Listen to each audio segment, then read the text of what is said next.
তবে রাসূলের অনুসরণ করো, তাহলে আল্লাহ তোমাদেরকে ভালোবাসবে। সুবহানাল্লাহ। তাহলে আল্লাহর ভালোবাসার জন্য রাসূলের ভালোবাসার দরকার আছে। হ্যাঁ, রাসূলের অনুগত করতে হবে। আল্লাহ রাসূল বলেন হাদিস শরীফে স্পষ্ট ভাবে ঘোষণা করতেছে, লা ইউমিনু আহাদুকুম হাত্তা ইউহিব্বু লিওয়ালাদিহি ওয়া ওয়ালাদিহি ওয়ান নাসি আজমাইন। ততক্ষণ পর্যন্ত আমার উম্মতেরা তোমরা মুসলমান ঈমানদার হইতে পারবে না যতক্ষণ পর্যন্ত না আমি তোমাদের সন্তানের ভালোবাসা চেয়ে আমার ভালোবাসা উঠতে না হয়।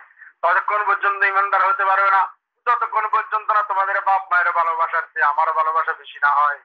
আর সমস্ত কিছু রয়েছে আমি মুহাম্মদ সাল্লাল্লাহু আলাইহি ওয়াসাল্লামকে বেশি ভালো না বাসতে পারলে তুমি ঈমানদার হতে পারবে না।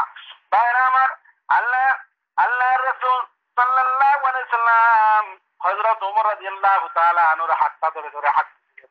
হযরত ওমর বললেন, ইয়া রাসূলুল্লাহ, আমি আপনাকে ভালোবাসি, তবে আমার প্রাণের চাইতে বেশি ভালোবাসি না। আমি আপনাকে ভালোবাসি, তবে আমার প্রাণের চাইতে বেশি ভালোবাসি না। রাসূল ঘোষণা করলেন, ওমর, তুমি যদি তোমার প্রাণের চাইতে আমার বেশি না বাসতে পারো তাহলে তুমি কিন্তু মুমিন হইলা না। হযরত ওমর এই কথা শোনার পরে বললেন, আল্লাহ, ইয়া রাসূলুল্লাহ, আমি এক্ষুনি ঘোষণা দিতেছি, আজকের এক্ষণ থেকে আমি আমার জীবনের চেয়ে আপনাকে বেশি ভালোবাসি। আল্লাহর সাথে সাথে ঘোষণা করে দিলেন, ও ওমর, এক্ষুনি তুমি প্রকৃত মুমিন হয়ে গেলা। সুবহানাল্লাহ। বুখারী শরীফের হাদিস, 6632 নম্বর হাদিস। দেখতে পারেন না? তাহলে ভালোবাসার ক্ষেত্রে আরে রাসূলের জন্য কলিজা জ্বলে না। হ্যাঁ হ্যাঁ হ্যাঁ, রাসূলের গালি দিলে কলিজা জ্বলে না। কেমন ভালোবাসা! রাসূলের অনুসারী রাসূলকে ভালোবাসতে জানে না। এমন ভালোবাসে বাবারে, সন্তানের সামনে যদি বাবারে গালি দেয়, মায়েরা গালি দেয়, প্রকৃত সন্তান হইলে পরে জীবন দিয়া দেয়। খবরদার আমার মা বাপকে গালি দিবে না। মায়ের প্রতি ভালোবাসা আছে, বাবার প্রতি ভালোবাসা আছে দেখিয়া সন্তান কুণ্ঠাবোধ করে না। রাসূল বলেন, মা বাবার চেয়ে বেশি ভালোবাসতে হবে আমারে। আমার সামনে রাসূলকে গালি দেওয়া হচ্ছে, রাসূলকে অপমান করা হয়, কিন্তু আমাদের কলিজা জ্বলে না। আমরা এমন হয়ে গেছি, আল্লাহু আকবার। তাহলে এর থেকে বুঝতে হবে ভাই, সময় কম, তাই পূর্ণাঙ্গ আলোচনা করতে পারি না।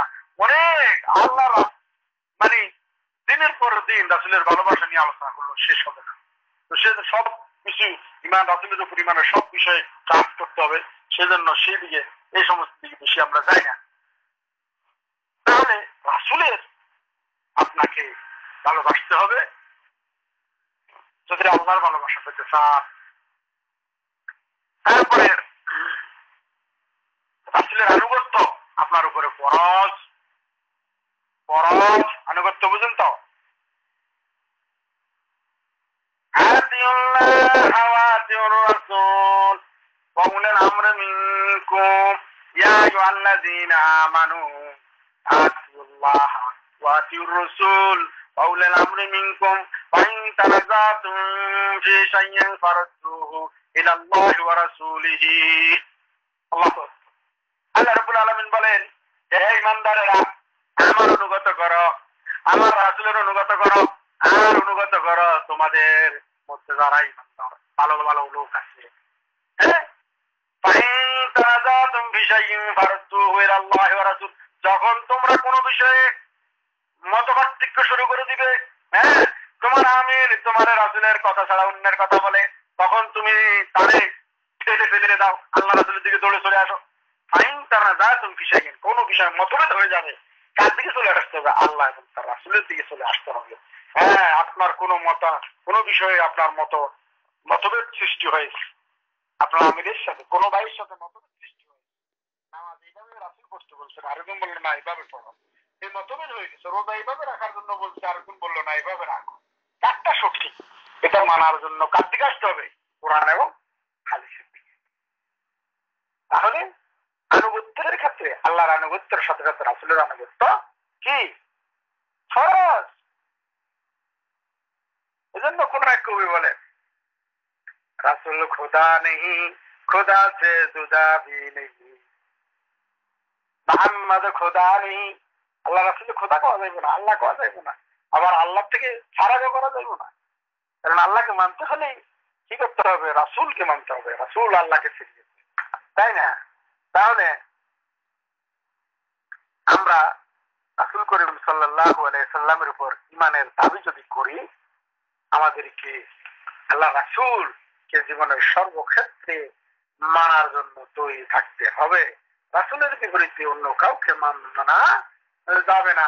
আমরা রাসূলের উপর ঈমান আনতে গিয়ে আমরা নিজেরা এই সমস্ত বেদাত জিনিস করতেছি, ভুল ঈমান। তার কিছু নমুনা তুলে দিচ্ছি। যেমন রাসূল করিম সাল্লাল্লাহু আলাইহি ওয়াসাল্লামের জন্ম দিবস, মৃত্যু দিবস পালন করা সুস্পষ্ট একটা বেদাত। এটাকে আমরা কি বলি? ঈদে মিলাদুন নবী। আল্লাহ রাসূল নবুয়তের পরেও 23 বছর বাঁচে ছিলেন। কোনদিন তিনি সাহাবীদেরকে বললেন না, ও সাহাবীরা আজকে আমার জন্মদিন, আসো আমরা একটু ঈদ করি। ঈদে মিলাদ মানে খুশি, জন্ম দিবসের খুশি করি। 23টা বছরের জিন্দেগি তো রাসূল কখনো করলেন না। খোলাফায়ে রাশিদিন 30টা বছর শাসন করলেন, 4 জন বড় বড় খলিফা। কোনদিন একদিনও আল্লাহর রাসূলের জন্মদিনে কোনদিনও তারা কোনো এরকম বড় বড় মিছিল বাইর করে নাই, অনুষ্ঠান করে নাই, বলে নাই যে আল্লাহ রাসূলের জন্মদিন, ও মুসলমানেরা, ও সাহাবীরা আসো আজকে অনুষ্ঠান করি। আর আপনার জন্য কি দরকার? তাহলে বর্তমানে কেন আপনি এই সমস্ত ঈদে মিলাদুন নবী বানাইতেছেন? আপনার তো লজ্জা থাকা উচিত ছিল।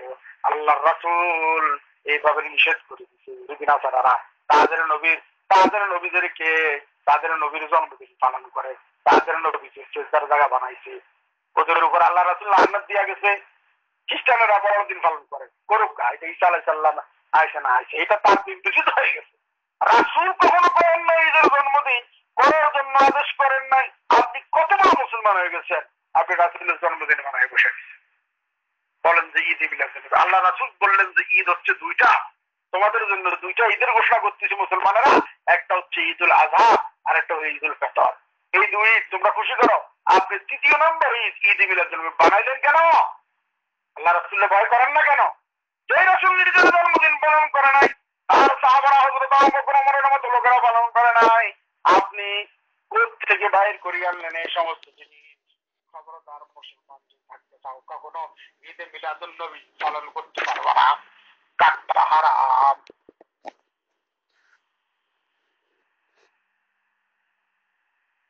তারপরে রাসূলকে মানুষ মনে করে না, রাসূলকে মনে করে নূর। আরে সহ্য কথা। রাসূল কখনো নিজে বলেন নাই যে খবরদার ও সাহাবীরা তোমরা মাটির তৈরি, আমি নূরের তৈরি। আল্লাহ রাব্বুল আলামিন কোরআনে স্পষ্টভাবে আল্লাহ রাসূলকে বলতেছেন যে আপনি আদমের সন্তান। কোরআনে আল্লাহ রাব্বুল আলামিন বলেন নাই যে আমি রাসূলকে নূর দিয়ে বানাইছি। আমি আপনাদেরকে বলি, আল্লাহর এই সৃষ্টি জিনিসগুলোর মধ্যে আল্লাহ রাব্বুল আলামিন ফেরেশতাদেরকে নূর দিয়ে বানাইছেন। নূর মানে আলো। আল্লাহর নূর না, খবরদার, আল্লাহর নূর দিয়ে বানাইছেন। আল্লাহ আস্তাগফিরুল্লাহ, এই যে এটা বড় শিরক। আল্লাহ পাকের নূর দিয়ে তার মানে আল্লাহ তার একটা অংশ দিয়ে বানায় ফেলেছেন। নাউজুবিল্লাহ মিন যালিক। খবরদার, এই জন্য নূর মানে হচ্ছে আলো।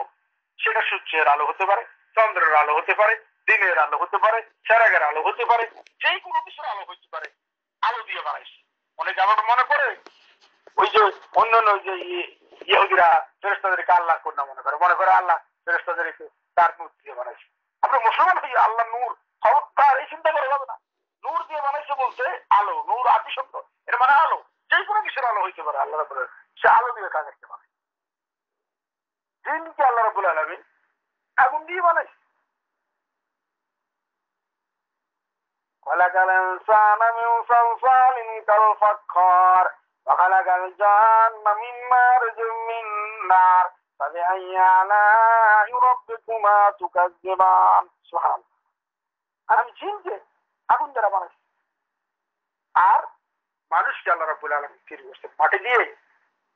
ফেরেশতা, জিন, মানুষ, এই 3 প্রকৃতি ছাড়া দুনিয়ার যত গরু, ছাগল, হাঁস, অন্য যত সব সৃষ্টি আছে সব কিছু আল্লাহ পানি দিয়ে আল্লাহ। এখন দেখেন, এই মাটি দিয়ে মানুষকে বানানোর পরে আল্লাহ রাব্বুল আলামিন দুনিয়ার সমস্ত কিছু, অর্থাৎ ফেরেশতা, সেখানে আপনার ফেরেশতারা ছিল নূরের তৈরি, আর ইবলিসটা সে আগুনের তৈরি। এরা তো প্রস্তুত ছিল, বলো সবাই চেষ্টা করো, চেষ্টা করো।